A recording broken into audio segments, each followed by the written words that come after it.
Welcome to new TV Telugu. జంట నగరాల్లో city bus ఛార్జీలను పెంచాలని ప్రభుత్వం తీసుకున్న నిర్ణయంపై బీఆర్ఎస్ వర్కింగ్ ప్రెసిడెంట్ కేటీఆర్ తీవ్ర స్థాయిలో విరుచుకుపడ్డారు.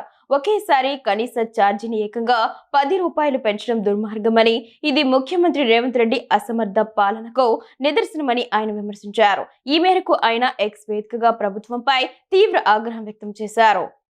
ప్రభుత్వ నిర్ణయంతో పేద మధ్యతరగతి ప్రయాణికుల జేబులను కొల్లగొట్టాలని చూస్తున్నారని కేటీఆర్ ఆరోపించారు. ఇప్పటికే నిత్యావసర ధరల పెరుగుదలతో ప్రజలు ఇబ్బందులు పడుతున్నారని, ఇలాంటి సమయంలో బస్సు ఛార్జీలు పెంచడం వల్ల ప్రతి ప్రయాణికుడిపై నెలకు అదనంగా ₹500 భారం పడుతుందని ఆయన ఆవేదన వ్యక్తం చేశారు. ఈ పరిస్థితుల్లో బడుగు జీవులు ఎలా బతకాలో ముఖ్యమంత్రి సమాధానం చెప్పాలని డిమాండ్ చేశారు. కనీస ఛార్జీపై ఏకంగా 50% పెంచడం దారుణమని కేటీఆర్ అన్నారు. విద్యార్థుల బస్ పాస్ ఛార్జీలు, T24 టికెట్ ధరలు పెంచిన ప్రభుత్వం ఇప్పుడు సామాన్య ప్రజలపైన భారం మోపుతుందని మండిపడ్డారు.